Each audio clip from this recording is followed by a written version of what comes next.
Hi folks, I thought I would let you see me do a little bit of cleaning up on this aquarium. This is my 29-gallon fish tank that I keep in my bedroom. This is stocked with an assortment of different fish, and I kind of got a wild hair up my butt and figured it's about time that I update it.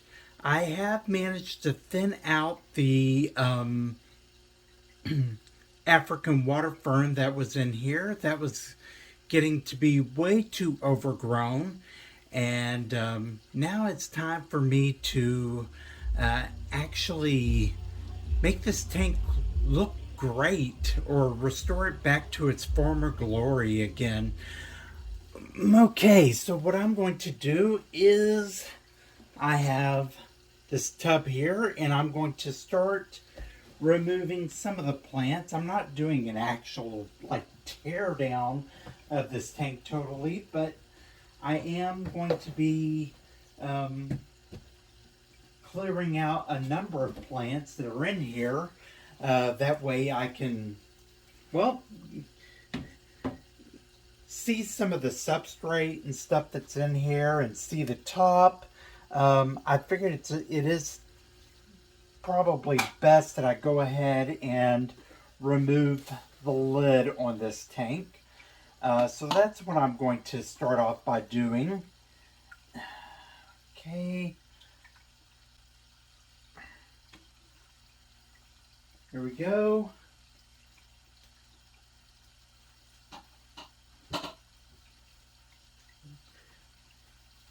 Okay.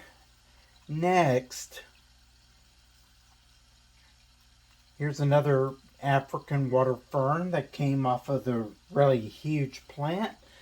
I'm just going to stick it in here. And this is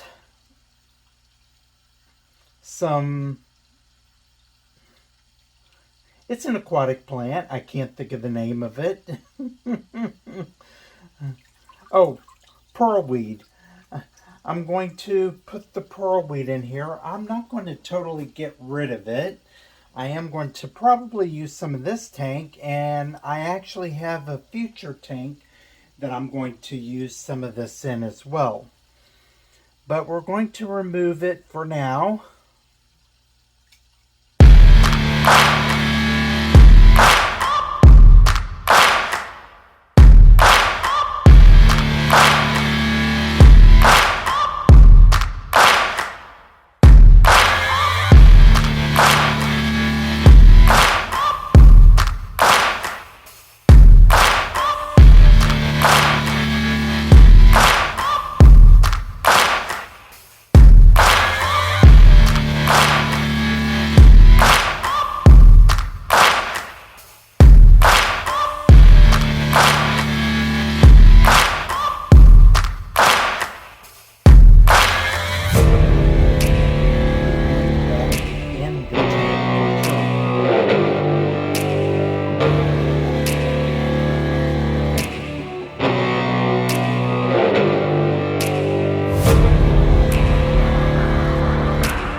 What I've got is my handy pot here that I put some tap water in. Just regular tap water. What I'm going to do with this is I've got my comb here, and I'm going to rake out some of this duckweed. See, what you do is by having some tap water in that pot, you can rake it out and just kind of rinse it off of the comb. But this is a really good, effective way for removing duckweed if you got a lot of it.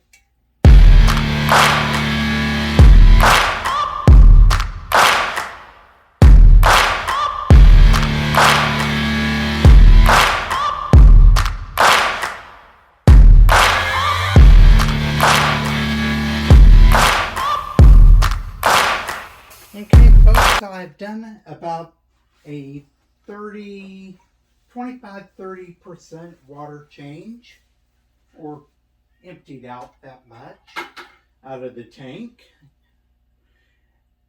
Before I start adding the water back in, I am going to see if I can start putting some of my plants back in the tank.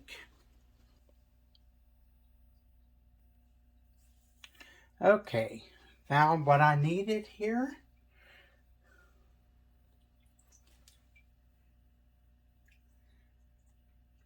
I decided what I would like at this point is just to have some plants along the background.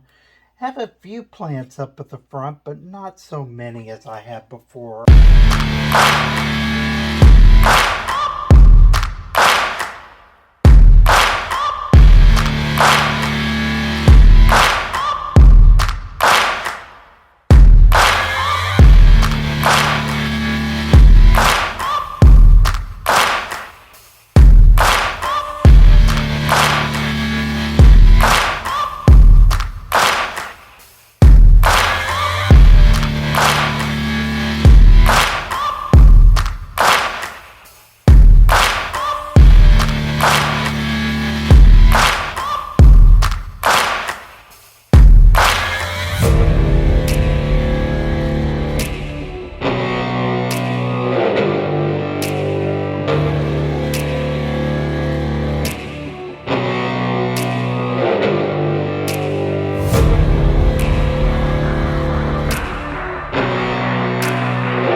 So it's time to put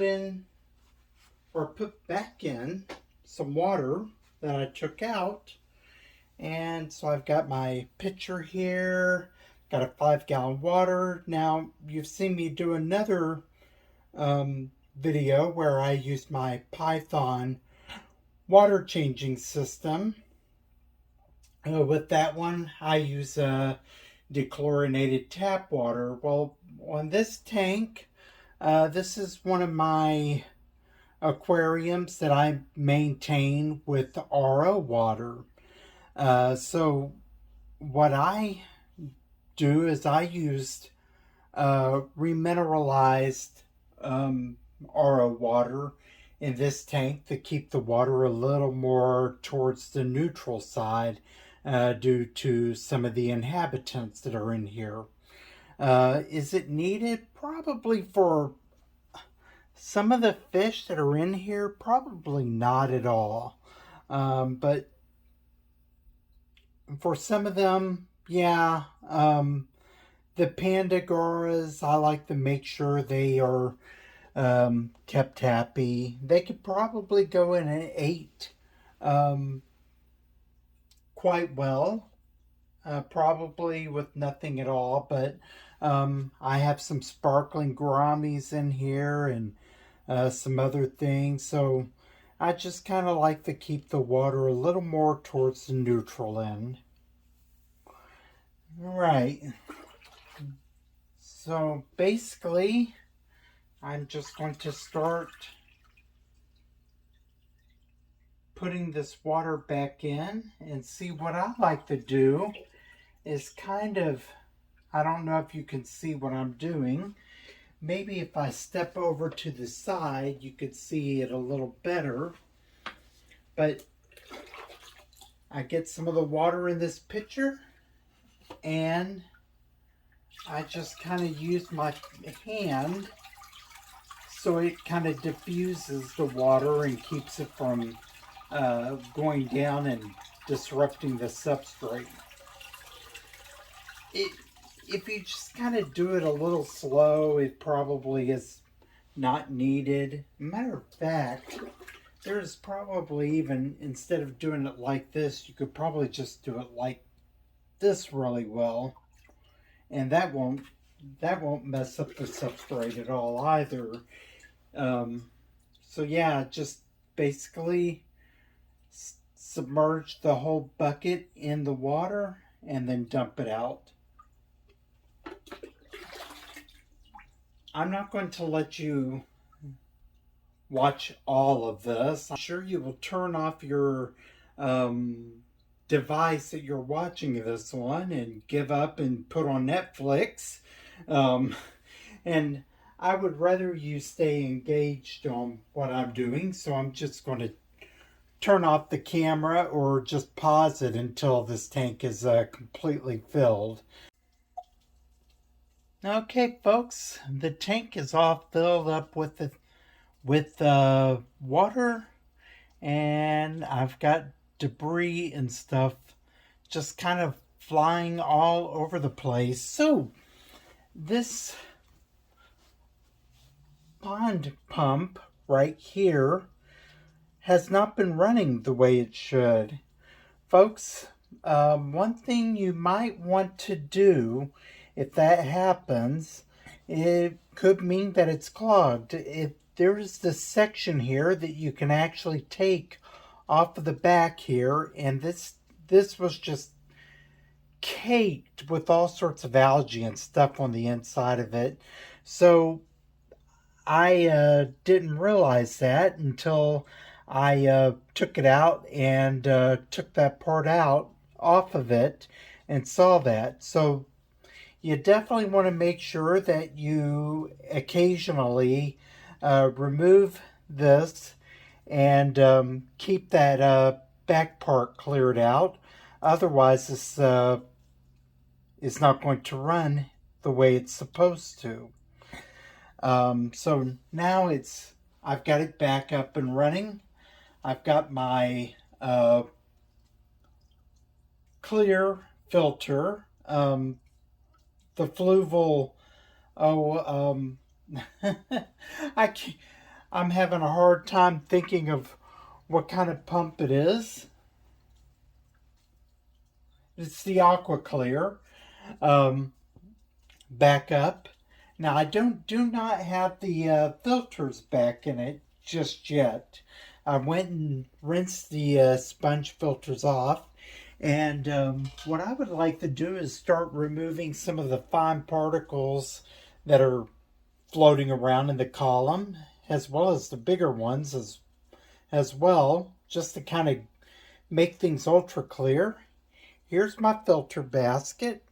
What I've got here is, this is some polyfill material. You can actually get this stuff at craft stores. You can get it at Walmart. I haven't seen it at Walmart, but I've heard you can. But this is like used for stuffing teddy bears and stuff like that. If you get it for aquariums, they are going to upcharge you for it. So look for it in other places. Don't try not to pay a fortune for it. But I'm just going to take this, put it on top of the regular sponge that's here, and then where all my beneficial bacteria is, I'm just going to put this back on top of that, and then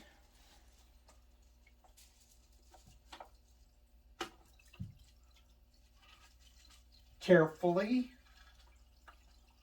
slide it back into place.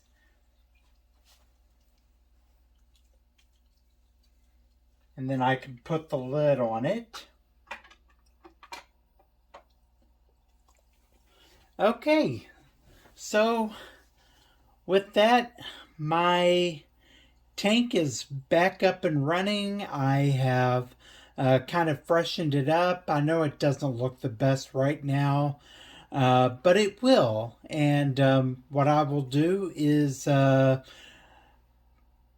show you what this looks like once the water is all cleared up. Okay, folks, and I'm back. As you can see, I have removed a lot of plants from this aquarium, but I didn't remove everything. Let me show you what I've got going on in here. So as you can see, I have cleared out a lot and left a lot of the sand. Now I did keep some of the pearl weed, and I planted it in a few spots up the front. In the background over on this side, I've got the ambulia, and as you can see up towards the front, I've got the tiger lotus.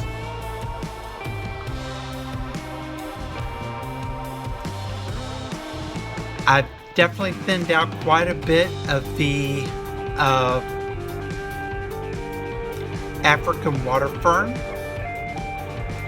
I kept the Thor's hammer, of course. I definitely wouldn't want to get rid of that. Isn't that beautiful, folks? Kept this Anubias. This is Anubias gracilis. And then, of course, I've got in various places some different kinds of Bucephalandra. And as you can see, I put some Bucephalandra and some Java ferns. I've got Thor's hammer, a little small one, and of course Window Love. You know how much I love that one. And of course you see some more Bucephalandra. Back here is Red Kabamba furcata. I decided not to keep the water wisteria in this plant. I mean, in this tank.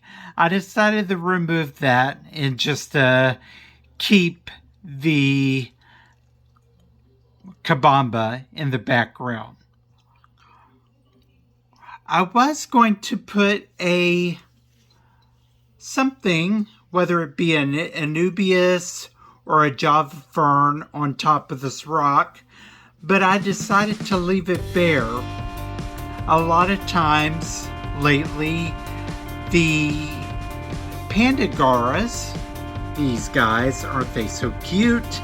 Love to pile up on top of the rocks, and of course they act like little boys, little feisty boys, kind of elbowing each other or pushing each other off. They play King of the Rock. It's kind of fun to watch them, so I couldn't put a plant there. I like seeing that behavior from them. And also by having the sand bare in this area, I get to see my curry cats do their thing as well. What else has changed with this tank?